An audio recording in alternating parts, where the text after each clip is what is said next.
have a special announcement to make on this extra episode of... I can't take it no more.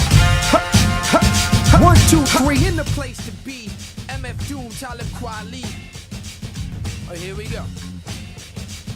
On born days, I used to blow out the candles and every Saturday watch... It's best of the worst Halloween flick picks. There's an announcement of a sequel to this.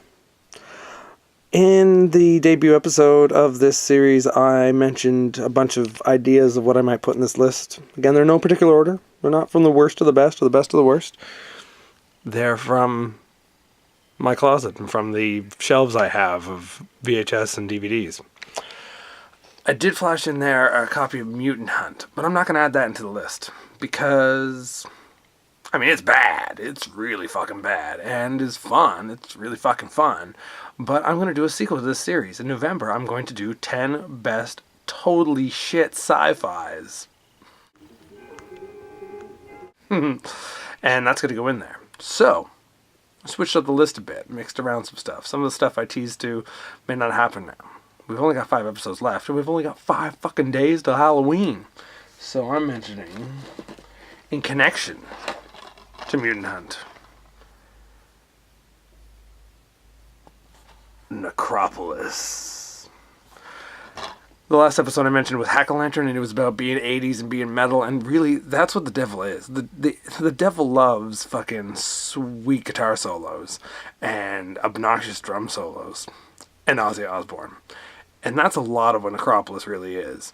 It's about a witch from the Salem witch trials that is reborn in the middle of the 80s and really loves Gem and the Holograms. And she's going to take the souls of the downtrodden of New York, or... Yeah, no, it's New York, because the Twin Towers are in it, and she looks like she's going to drive and attack them at the beginning of the movie.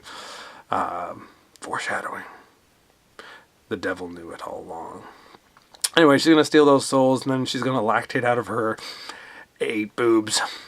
Yeah, that happens. 8 boobs. Ectoplasmic lactation. Strange unexplained erections. Satanic suckling sewer mutants. Lactating. Giving them to zombies.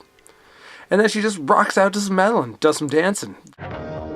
Evil dancing. Kind of like Night of the Demons. Night of the Demons is one of my absolute favorite horror films, but it's actually a good, well-done film. Even the sequels aren't that bad. Fuck the remake. But Necropolis, however, filmed on film, I think. Released on by Wizard Video back in the day, just like Mutant Hunt. And the girl who's the witch in it, she appears in Mutant Hunt. So that's why I decided to connect it. She gets thrown out of a window and she's like a love bot or something in Mutant Hunt. So yeah, check that out too. But... it is all about the leather, the fishnets, the rocking out, and the dirty downtown of New York City. Suffers from a lot of the bad mic quality, bad lighting. People just sort of disappear in the shadows. But recently cleaned up and remastered by Full Moon Grindhouse, because Wizard was Full Moon. It's all the same fucking people. So Charles Band had his hands on it all along.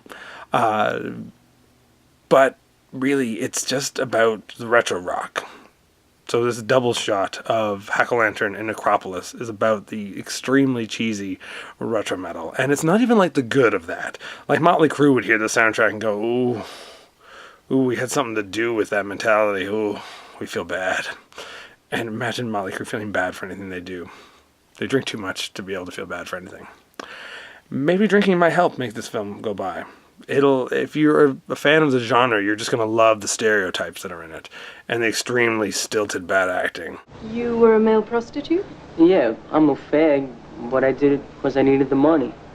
And the fact that cameras will just stay still because they probably only had like one camera guy who was also sometimes part of the cast, so he'd have to walk on and off the film.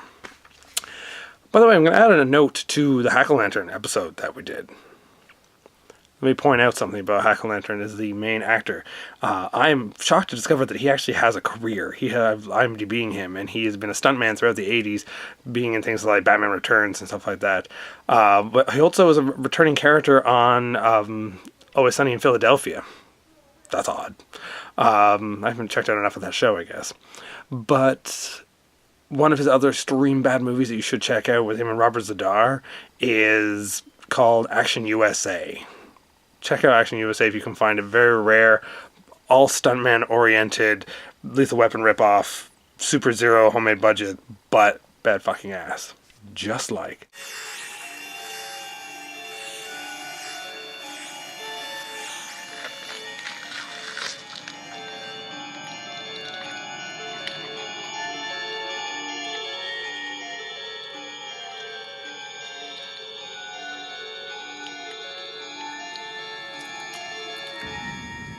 Well, this week's been crazy already, so that's why I've all been thinking about the metal.